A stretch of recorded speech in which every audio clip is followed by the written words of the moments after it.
Assalamualaikum warahmatullahi wabarakatuh. Selamat pagi teman-teman. Selamat datang dalam acara Data Science Weekend 2021. Acara terbesar yang diselenggarakan oleh komunitas Data Science Indonesia yang didedikasikan kepada Anda, para data enthusiast. Saya Anissa Larasati yang akan memandu jalannya acara dan menemani teman-teman semua hingga acara berakhir. Pada hari pertama, kita telah melalui babak final kompetisi Data National Hackathon dan juga workshop. Kemudian di hari kedua, pada hari Sabtu kemarin, kita telah menyelenggarakan beberapa sesi webinar dan juga diskusi panel yang mengundang narasumber baik nasional maupun internasional. Nah, di hari ketiga ini, tentunya acara juga tidak akan kalah menarik dengan hari sebelumnya. Karena di hari ini kita juga akan ada sesi webinar dan juga diskusi panel yang tentunya akan disampaikan oleh para ahli di bidangnya. Selain itu, di akhir acara akan ada sesi yang tentunya sudah kita tunggu-tunggu, yaitu pengumuman pemenang kompetisi storytelling, Data National Hackathon, dan juga Data Science Award. Acara Data Science Weekend tentunya tidak akan terselenggara tanpa dukungan berbagai pihak. Kami ucapkan terima kasih kepada Microsoft, Esri, Jabar Digital Service, IKRA, dan Data Academy yang telah mensponsori acara ini. Terima kasih juga kepada para media partner, Deep Tech, dan Lokadata, serta community partner kami, AI for Impact, Female Geek, Jakarta Machine Learning, Our Ladies, dan Data Science Center Universitas Indonesia, serta para pengisi acara yang membantu mewujudkan acara ini. Nah, dalam sesi webinar dan diskusi panel hari ini, kita akan membahas berbagai topik yang tentunya menarik. Di antaranya adalah data revolution in healthcare, data-driven pandemic handling, digital transformation in financial services, data-driven entertainment, digital consumption trends in the pandemic era, reimagining revenue management in a COVID-19 world, dan juga tentang new normal adapt to technology and data. Oleh karena itu, kami berharap teman-teman semua dapat mengikuti acara hingga acara berakhir. Dan jangan lupa untuk membagikan pengalaman teman-teman semua tentang acara Data Science Weekend ini melalui sosial media teman-teman dengan menggunakan hashtag #DSWeekend. Teman-teman juga bisa tag @datascienceweekend dan juga @datascienceindo. Langsung saja kita akan masuki sesi yang pertama, yaitu sesi diskusi panel yang akan membahas tentang data revolution in healthcare. Sesi ini akan dipandu oleh seorang data tech specialist sekaligus Head of People Management dari komunitas Data Science Indonesia. Nah, bagi teman-teman yang ingin memberikan pertanyaan kepada para pembicara di sesi ini, silahkan langsung saja dapat mengakses link Slido yang telah kami berikan pada kolom chat. Selanjutnya kepada moderator Mbak Raudah Fitra Humami, kami persilahkan. Oke, Assalamualaikum warahmatullahi wabarakatuh. Suara saya oke ya? Oke, thank you Laras as the MC who has welcomed me. Good morning everybody. It is so nice to be here with you. First of all, I would like to introduce myself. My name is Rauda Fitra Humami. I'm currently as the Head of People Management in Data Science Indonesia, and I will be the host for this talk session under title Data Revolution in Healthcare with our honorable speakers, Ms. Nuning Nuraini, Ms. Levana Sani, and also Mr. Nathaniel Faibis. I would like to welcome and thank you for attending the Data Science Weekend 2020 event with the theme Rebalancing the Power. This event is held during 3 days from 26 March until 28 March 2020, that is today. And this event is organized by Data Science Indonesia, largest data science community in Indonesia. Thank you, Microsoft, Esri, IKRA, Jabar Digital Service, and Data Academy for sponsoring this event. Thank you also to Deep Tech and Loka Data as our media partners and our community partners, AI for Impact, Female Geek, GML, Our Ladies, Deep Tech, and Data Science Center, University of Indonesia, as well as all the performers who helped make this event a reality. Before we go to the conversation, I would like to remind you about a giveaway. So because this is the last day, this is the special day, we will have giveaway for you, the audience. You can join the giveaway by take a picture of yourself while watching this Data Science Weekend Day 3 and share to your IG story. Write down why do you love the speakers or the topics or the session. Tag IG account Data Science Indonesia and DSW, Data Science Indo for DSI, and Data Science Weekends for DSW, and use hashtag DSW 2021. Do not forget to mention 3 of your friends and invite them to watch this event. 10 winners will get 100,000 GoPay credit for each. But this giveaway only until 2 p.m. today. So grab it fast. And without too much ado, allow me to introduce our spectacular speakers who are currently in our midst. The first one is Ms. Nuning Nuraini, as the researcher from SimCovid ITB. And the next one is Ms. Levana Sani, as the co-founder and also the CEO of Nala Genetics. And the last one is the most handsome one, because all of us are women, right? Mr. Nathaniel Faidis. How are you, Ms. Nuning, Ms. Levana, and Mr. Nathaniel? Morning. Okay. Fine. Good morning. Thank you. Okay. Thank you for being here to share your perspective, your experience to us. And it's my pleasure to be here with you today. Okay. I believe that this topic will be so interesting. So for you who watch this talk session, if you have questions, you can write down your question in our Slido. The link will be shared in YouTube, and you can post your question there. Do not forget to write down to whom this question being asked. So you can write down the question and also write down to whom the question is asked.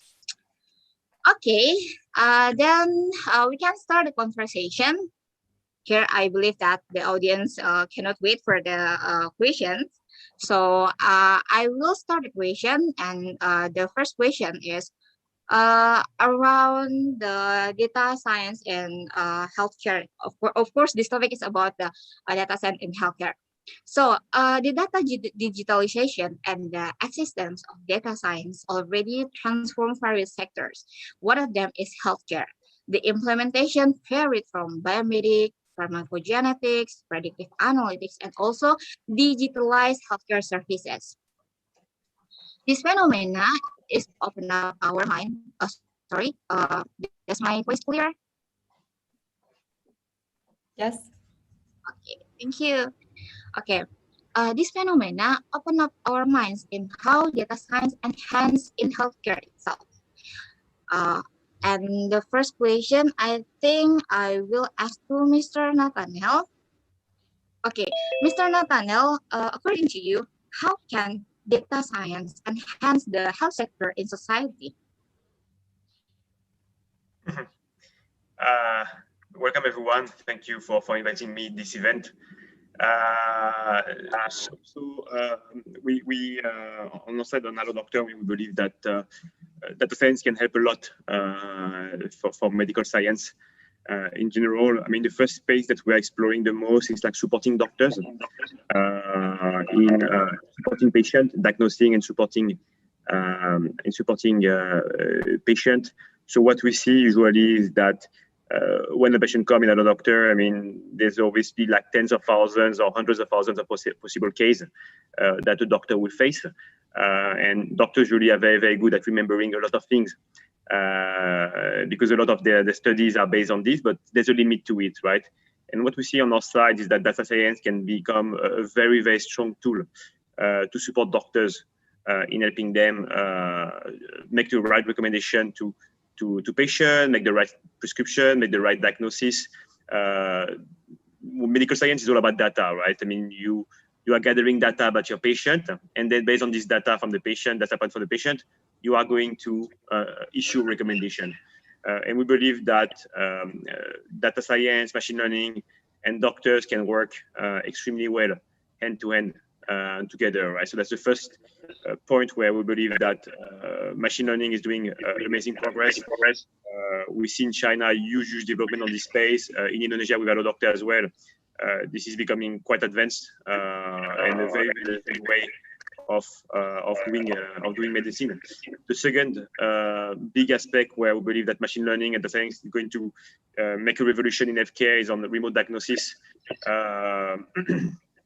So we see a lot of companies starting to work on probabilistic tools to diagnose patients from afar, from smartphone, which is very, very different from a traditional diagnosis tool that will use more like strong measurement and basically don't use machine learning. But we see a lot of companies starting to work on remote diagnosis via smartphone, for example, where you take a picture of you, a video of you, and the algorithm is able to issue some vital information such as your blood pressure, your oxygen level, your heart rate, your respiratory rate. That start to become very, very impressive, and we believe this is going to a revolution in remote diagnosis is going to happen over the next few years on our side. I mean, the Allo Doctor is not developing anything on this space, but we are working with many partners going into this space, right?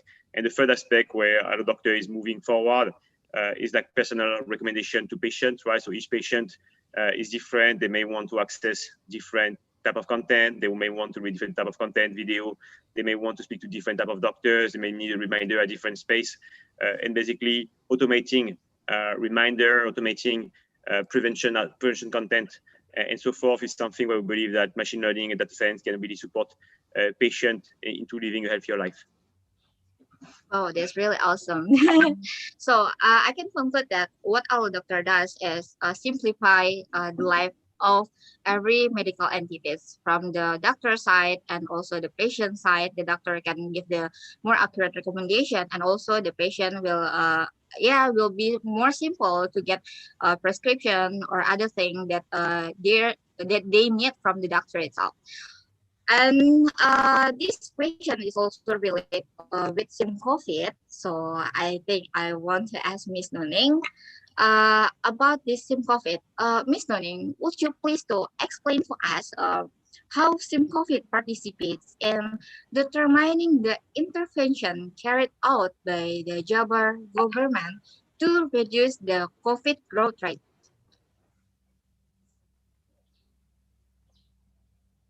Okay.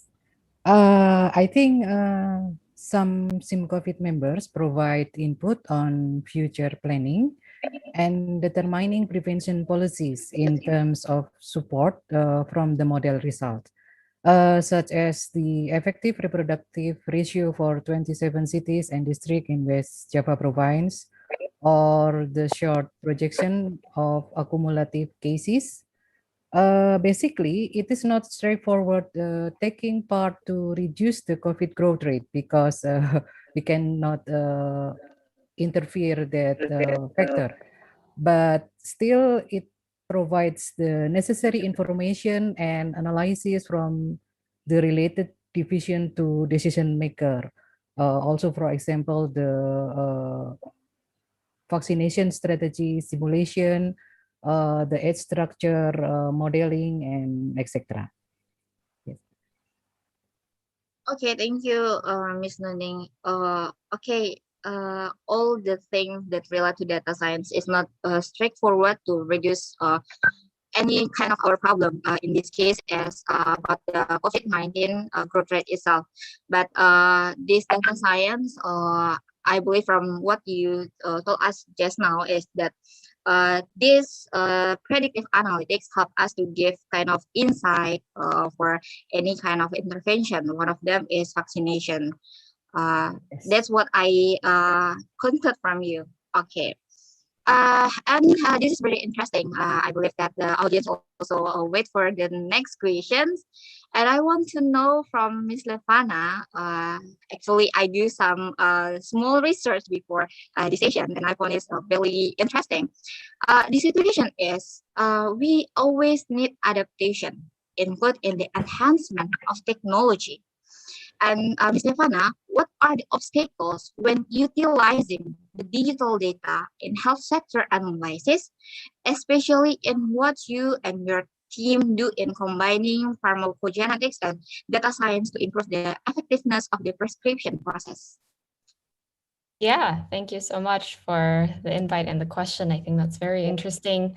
So knowledge genetics does two things. Number one is that we get genetic data, and we also work with patients and doctors to get clinical data, as well as patient behavior or patient-reported outcomes that have been validated by doctors to make better recommendations.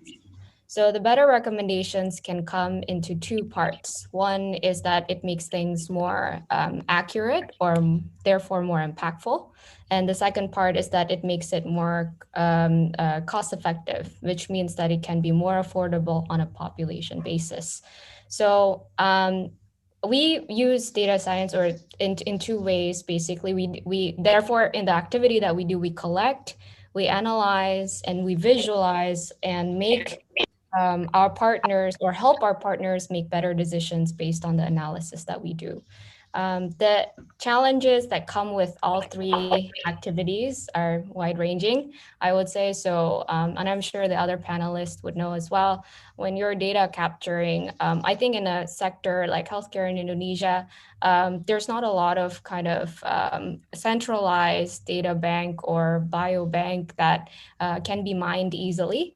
So a lot of people, a lot of the innovation that is coming is really from how do you get these data sets in a very sustainable and yet highly accurate manner, so that you can make better models that can also give better recommendations for the partners.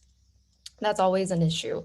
The second part is related to the analysis and model building. I think the obstacle there for this part of the world is or where we stand as well is in terms of any model will have biases, and the way that you manipulate, or not manipulate, but you are aware of the biases when you're building your models is a very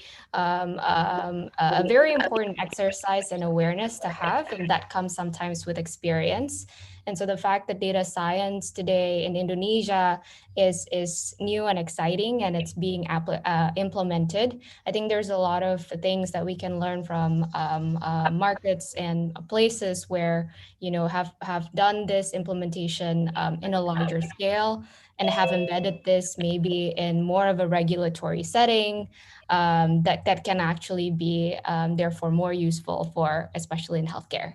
And finally, in the interpretation side, I think the biggest obstacle when we, for example, work with hospitals and doctors, when we make recommendations for, who needs to get genetically tested or what should they do after they get the genetic results, or how believable our genetic analysis is really how the doctors would explain to the patients, or how the decision makers would need to explain to their stakeholders. Because if they can't explain what is the data model that is used to build a certain prediction, they don't believe it, they don't understand what the liability is, they don't know what they're putting their patients against.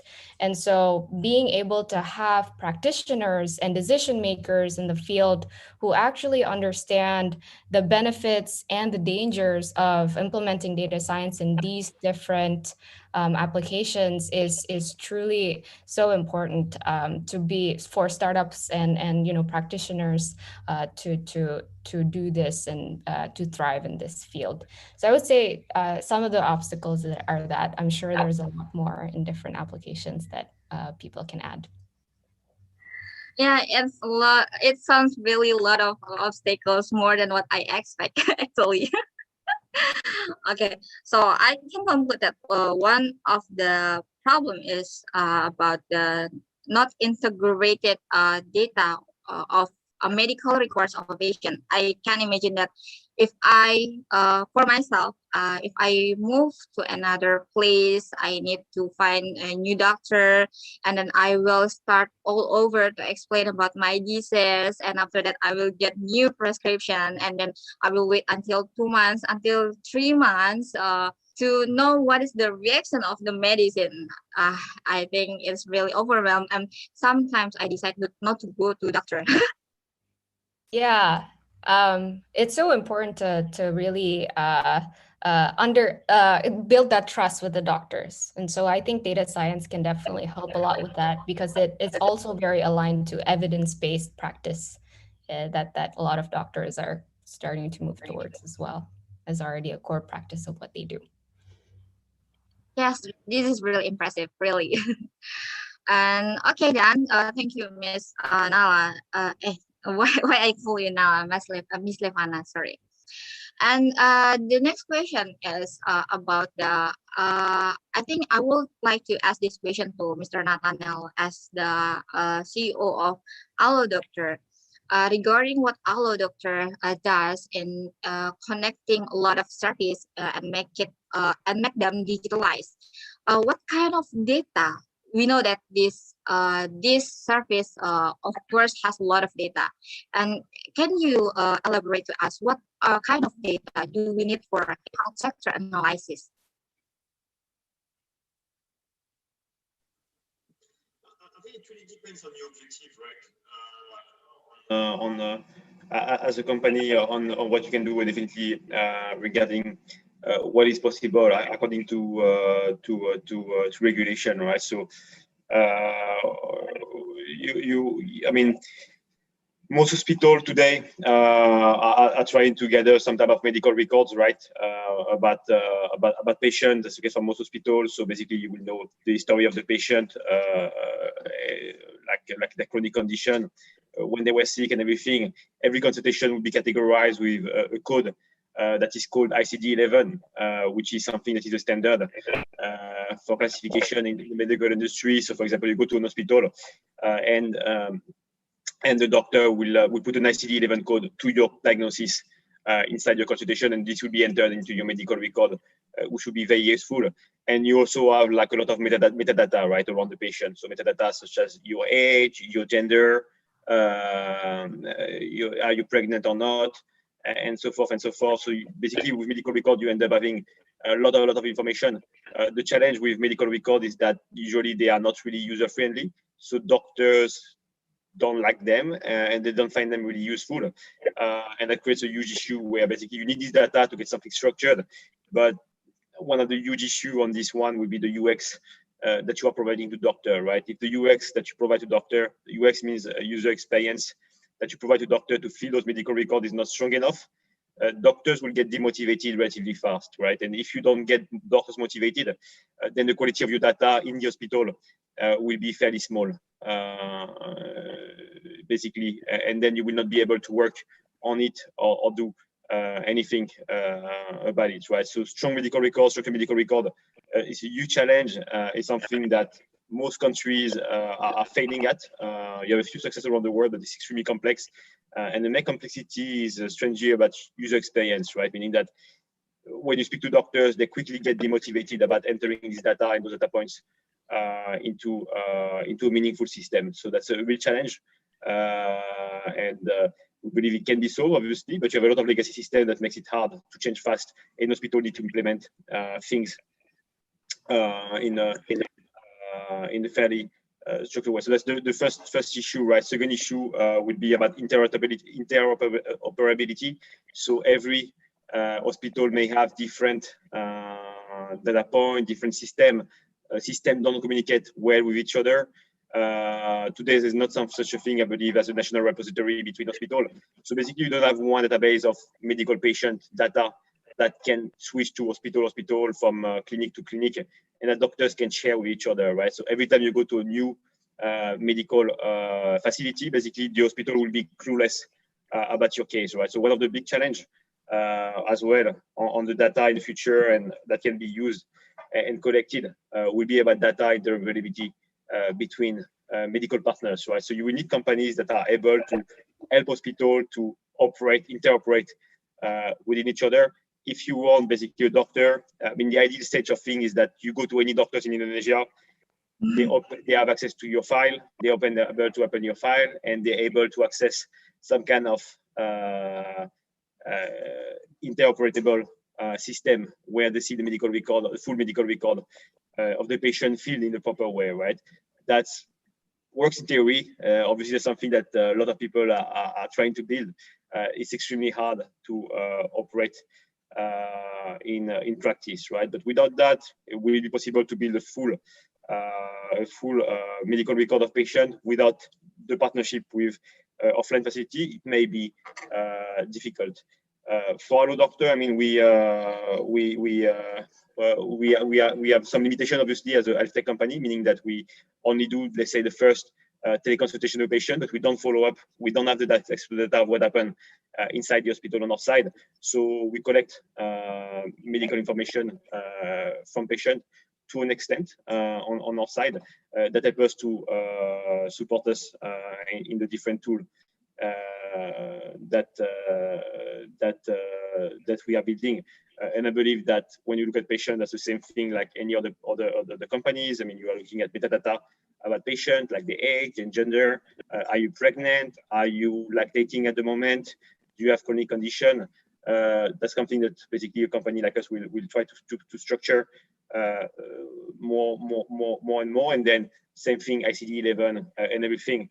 And the long-term idea for us is like how to build basically medical data that can become interoperable with different partners on our side. And one of the key things as well that we make later on is about data security, privacy, obviously, which are absolutely key aspect of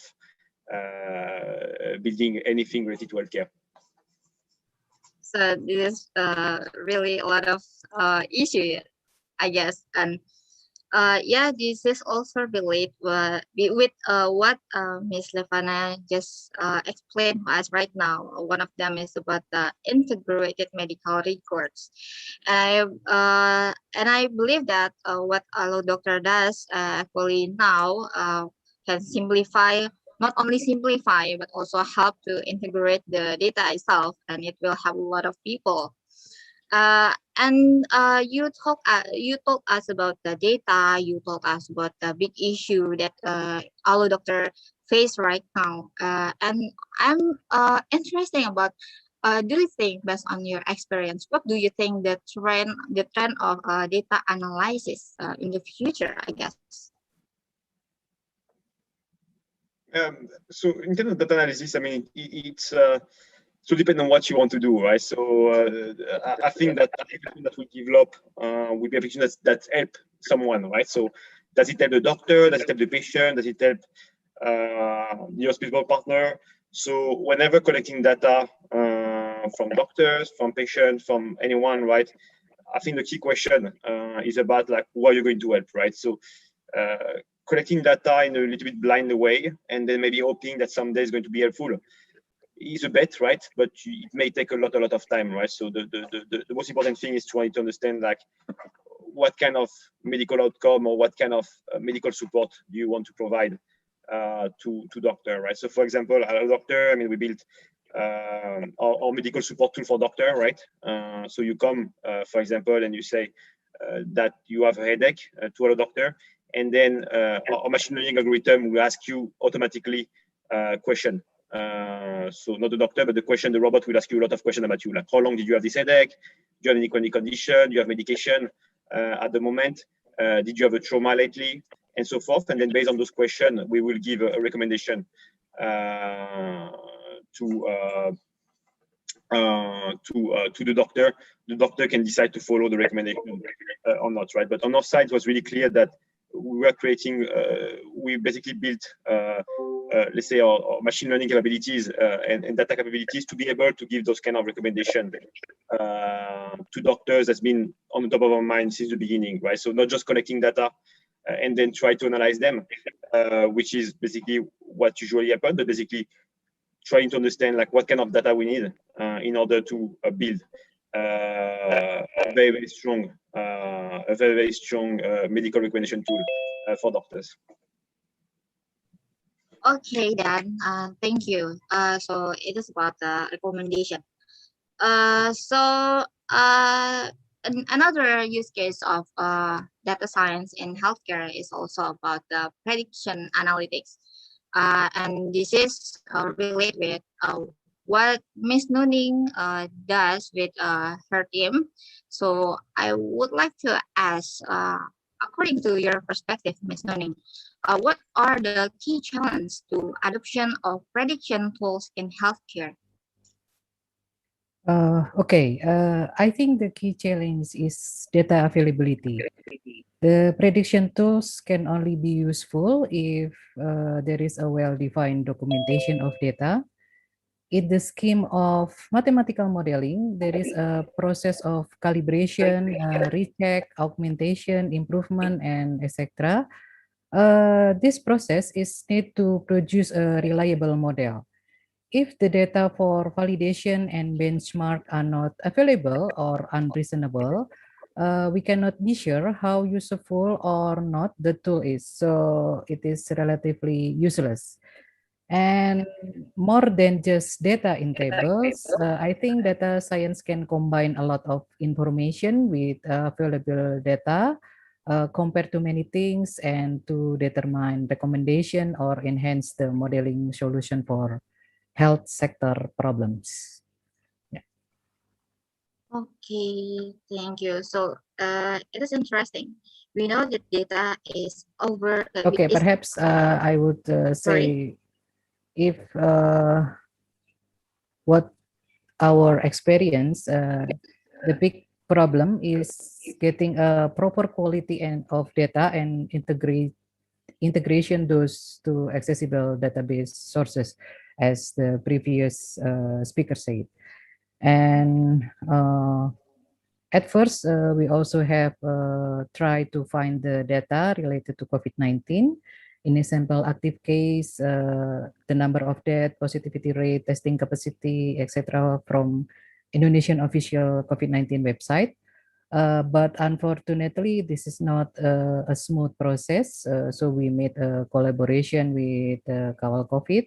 I would like to say thank you for Pak Ronald Besi and his team. So we can update our model weekly based on Kawal COVID data for 34 provinces in Indonesia. This is, for example, yeah. Okay, sorry. Just now, I think I was disconnected, so I did not hear what Ms. Nuning said completely, but I can summarize.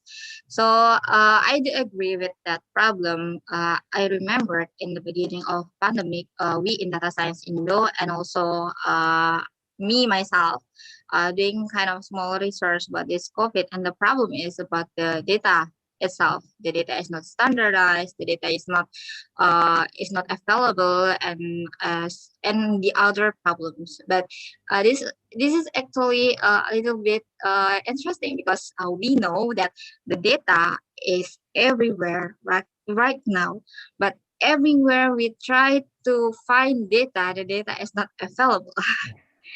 This is really contradictory. Yes. This is a fun fact, I guess. Okay. And then the next question, I would like to know about that.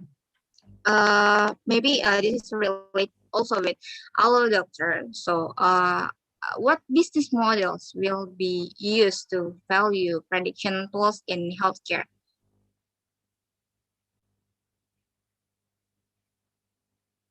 Okay. It's a good question. It's a good question. So I think that as a product itself, a standalone product, is a little bit hard to be sold, for example, directly to patient, because patient in the end they care about outcome, right? So We don't really care whether it comes from learning, whether it comes from a real doctor, whether it comes from them finding information.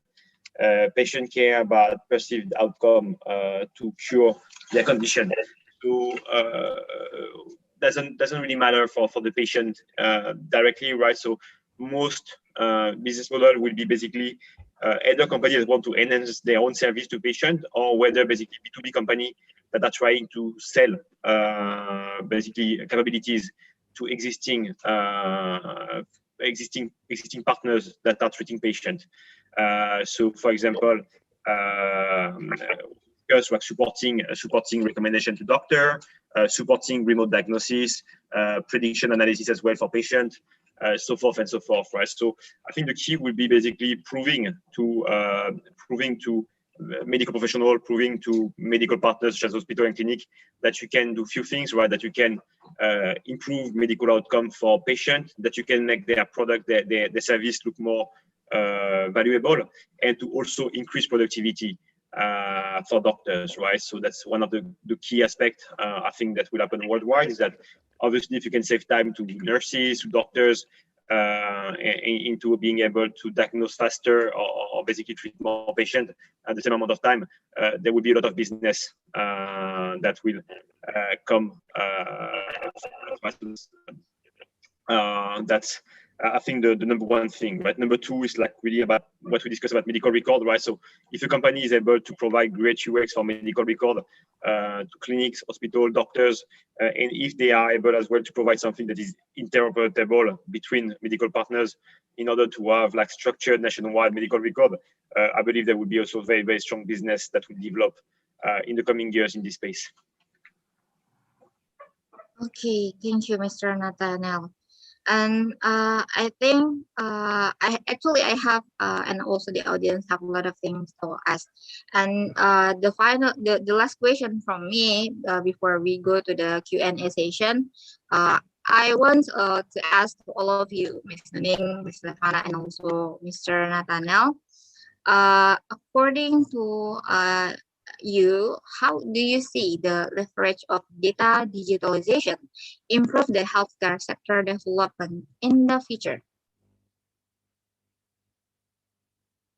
Okay, so maybe we can start from Ms. Nuning. Yes, please, ma'am. Okay. I think the digitalization of data in an acceptable definition will clearly have a significant effect on the health sector's development, especially those related to research. The existence of well-documented data digitally makes it easier to use it in all research sectors that will help Indonesia's progress in a better direction, especially in healthcare development. Okay. Thank you, Ms. Nuning. Okay, maybe next one from Mr. Nathaniel, please. Could you please repeat the question? Okay, the question is, according to you, according to your perspective, what are, sorry. The question is, sorry, I read the wrong question. How do you see the leverage of data digitalization improve the healthcare sector development in the future?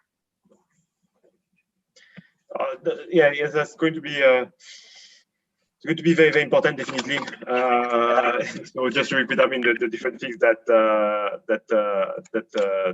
that's been said, right? So number one is about like supporting doctors, right? So I believe really strongly that data science can increase dramatically the quality of recommendation from doctors all around the world in terms of diagnosing, prescribing. There's so much information that is available out there that is difficult to gather. Doctors are supposed to take decision within a few seconds in face-to-face consultation, which is often very, very hard for doctors. And I really believe that data science can really augment doctors, right? So not replace doctor, but augment doctors in the future. And I think the way medicine is provided over the next few years is going to change dramatically because of that, right? So it's going to make doctors much more, how to say, I think more accurate and more efficient, which is going to be very, very beneficial for everyone in the health sector across the world. on our side, right? Number two is like definitely right now most physicians are when you go see a physician, they are a little bit in the dark about you, right? So because they don't know your medical history, they have no idea about who you are, what happened in the past. Patients are not too good at describing, including myself. We are not too good at describing ourselves when we see a doctor or medical history. There's a lot of key points that we forget. If you have a very strong medical record that doctors can access to, basically the quality of the medical recommendation or medical diagnosis from the doctor can be much stronger, right? So if this issue can be solved, that's going to be, we believe is going to be huge. And the last aspect is about remote diagnosis through smartphone, which we believe is going to open as well a new era in medicine where patients are much more able to basically get their vitals remotely. That's already happening with things like Apple Watch, but I believe it's going to be democratized over the next few years. And that's going to as well open a new era for healthcare where patients will be able to access some of their vitals much more often and directly from their smartphone. Okay, thank you. That's awesome. Okay, the last one is Ms. Levana. Yeah, I think for maybe I'll give a different perspective in terms of how data and especially genetics data is important not only for Indonesia but also the global context. Is that genetics when during the drug development process or anything that is related to all the products in healthcare that we make in terms of guidelines, interventions, a lot of the data that is collected is actually collected in countries where there's a lot of research funding. And traditionally that has happened in the US, the UK, where ethnicity and they are just different genetically and also like in terms of characteristically in different, you know, they're just different factors that are related to ethnicity. So being able to actually combine data sets in our local population actually is really helpful in tailoring a lot of the recommendations that have been built in other populations and also make sure that it's actually impactful here in our population.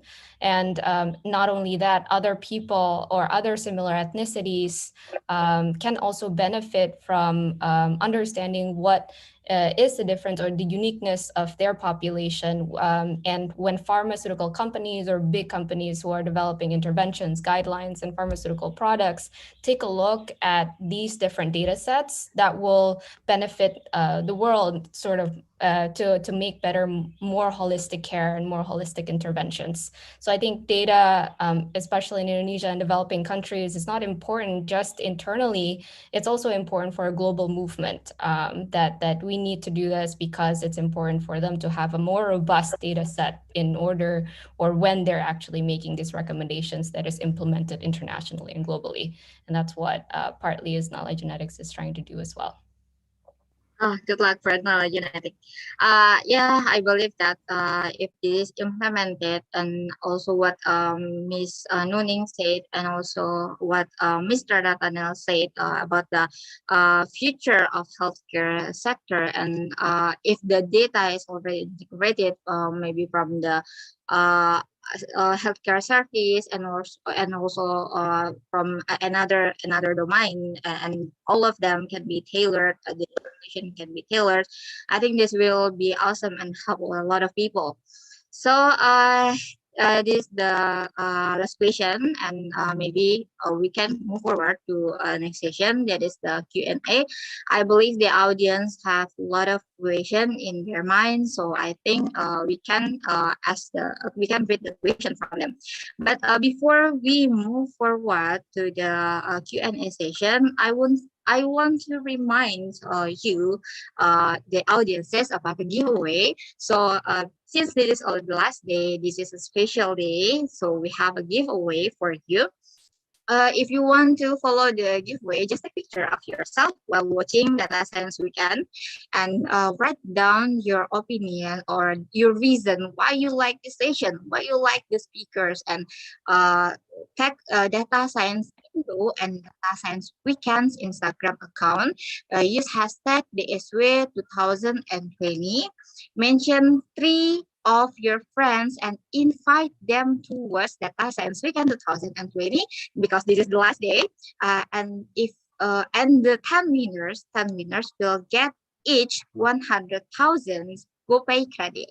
So this giveaway only until 2 p.m. today. So grab it fast.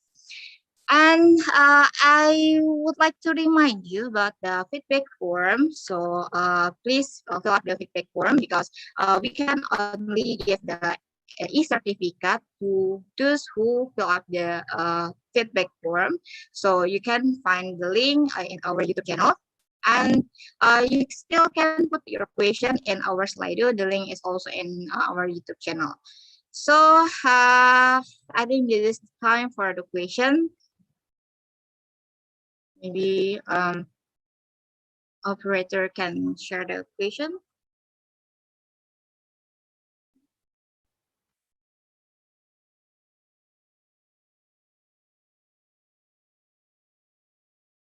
Okay. Okay, from Michael, but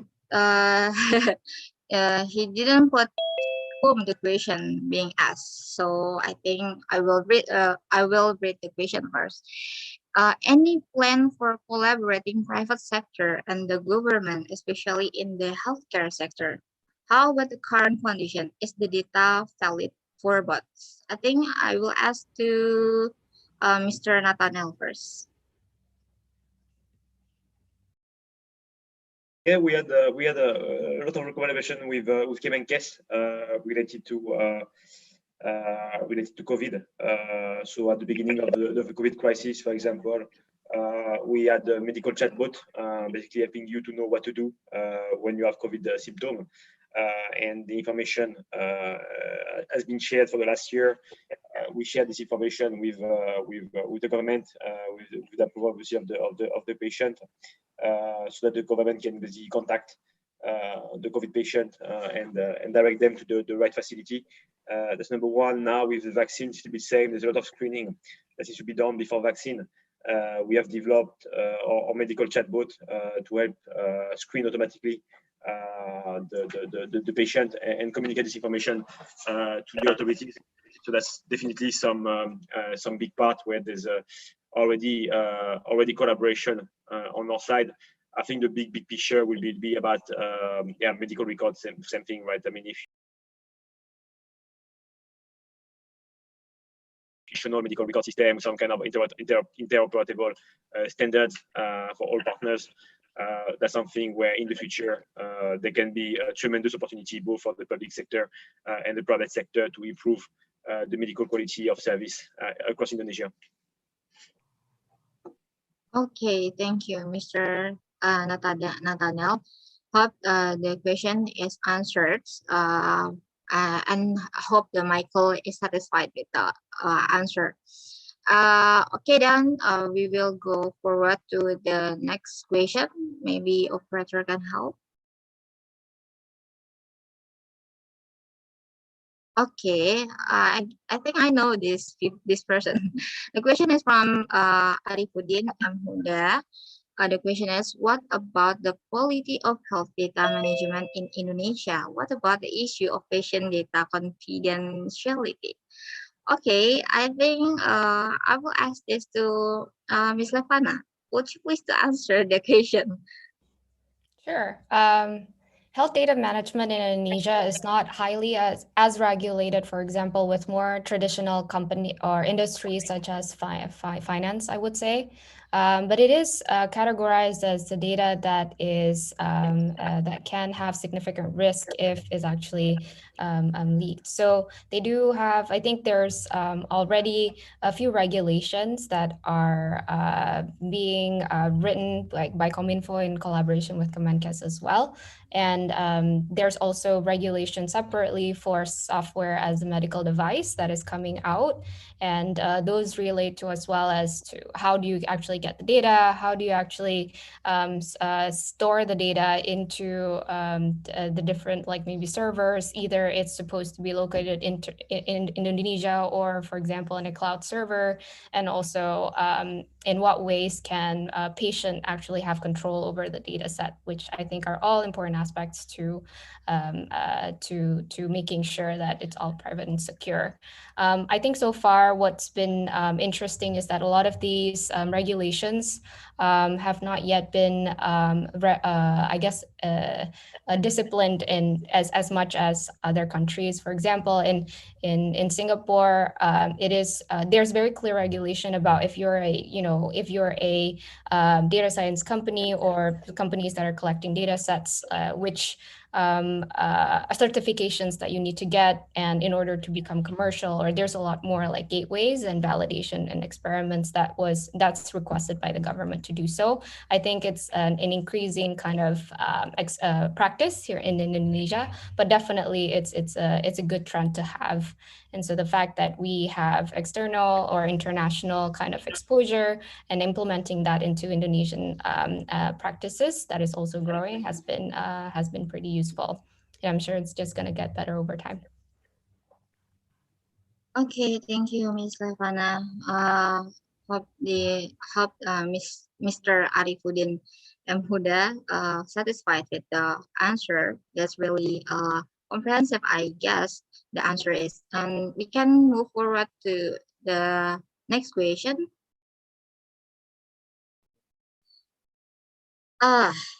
Anonymous. Okay. And again, there's no the name of the speaker here. So I think I will give to anyone of the speaker. What about the best data processing method is suitable in this pandemic so as not to cause multiple interpretation in society? I think this question can be answered by Ms. Nuni, and also again, I need Ms. Levana help to answer this question because now genetic has pharmacogenetics data that this is I think new to a lot of us. So I think I will ask this question to both of you, Ms. Nuning and Ms. Levana. Start from Ms. Nuning first. Okay, I will give a short answer. In my perspective as a lecturer, not only using AI or machine learning approaches, but also typical ways to define the model. So to think deeply about the pattern of situation found by asking the right question, for example, and continuous learning to improve our model with a clear approach to train the actual brain by assessing the business model's input of outputs, whatever result, by way of mathematical modeling scheme.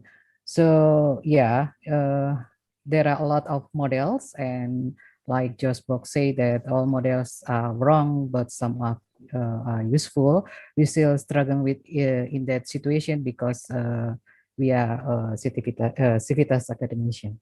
So perhaps Ms. Levana can add more applicable relation to this field.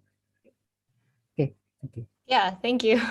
I think it really depends on what the application is. There really isn't one model that would reduce or make the interpretation suddenly all better. I think that the thing with especially implementation of data science in healthcare is that at the end of the day, the doctor or the human, I feel like still, or a lot of people also think that they should still make the decision.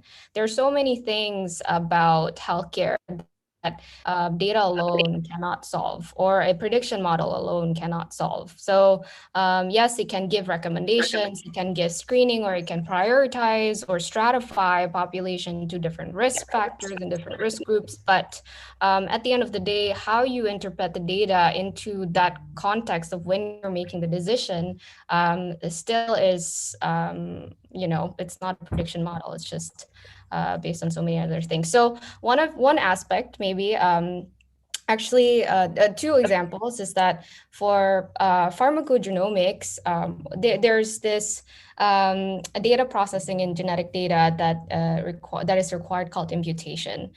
So imputation is a thing where when you read genetic profiles, there's a method called microarray or genotyping in mass scale that maybe reads one base pair every 100,000 base pairs.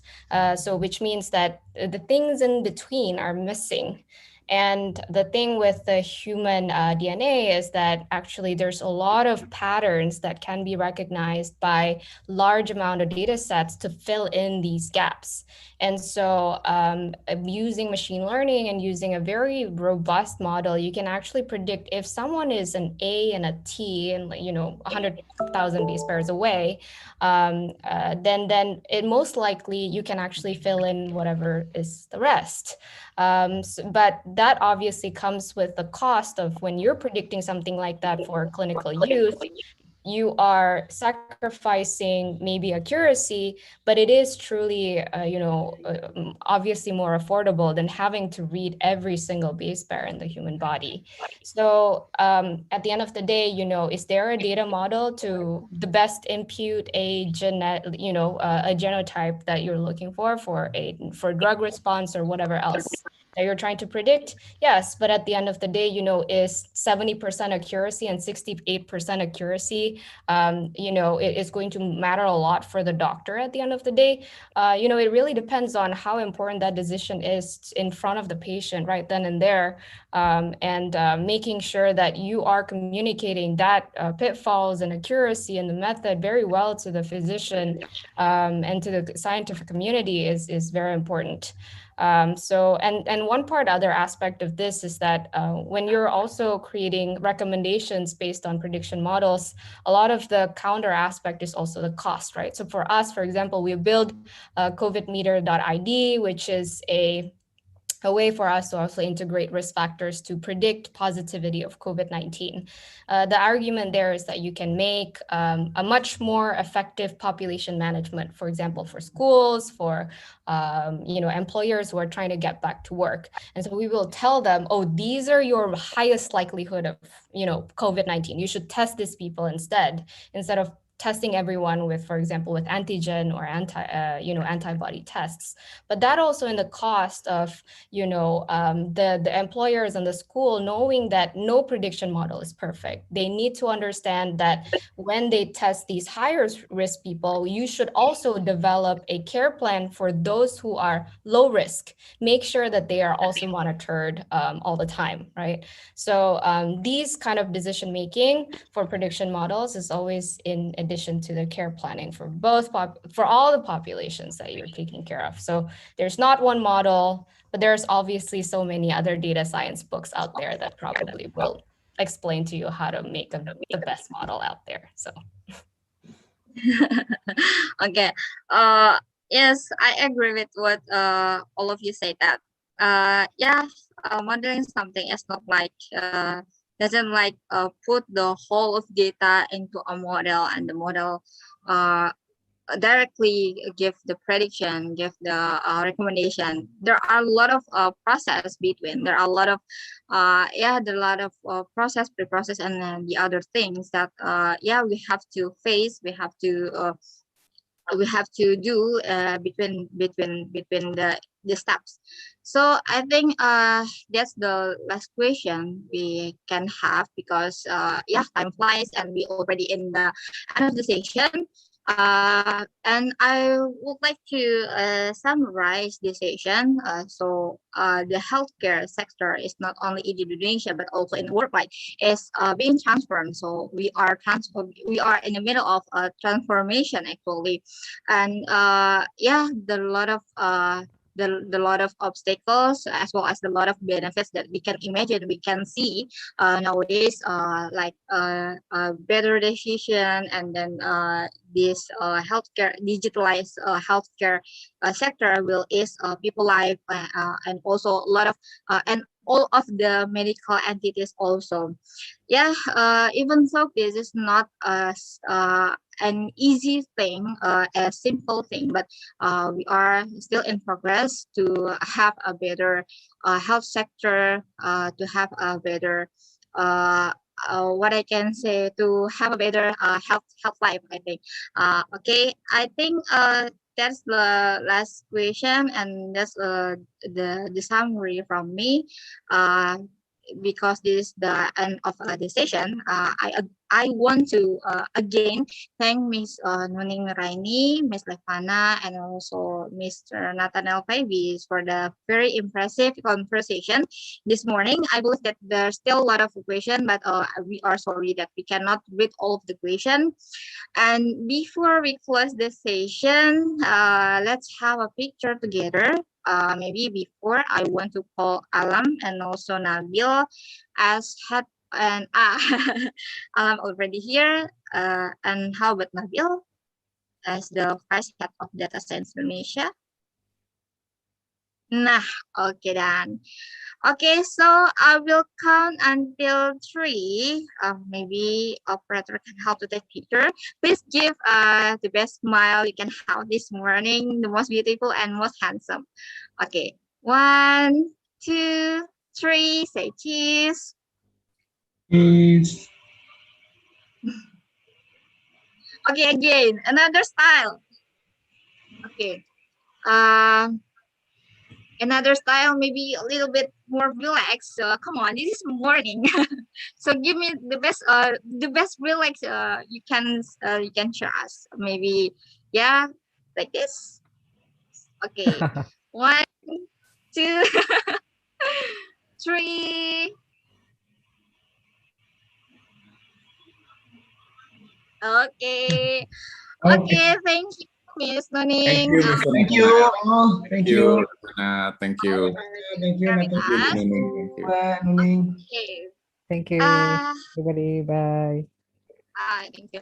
And Data Science Weekend 2021 is held from 26 March until 28 March, that's today, is livened up by more than 30 experts in business, data technology, research, and policy. Do not forget to follow our Instagram in DSI and DSW. Data Science Indo for DSI and Data Science Weekend for DSW to get more tips and tricks and information regarding our programs in Data Science Indonesia. Finally, rebalancing the power and sebar semangat dari rumah. I'm Rauda Fitra Humami. Thank you for your attention and I'm sorry for any mistaken. Selamat pagi dan Assalamualaikum warahmatullahi wabarakatuh.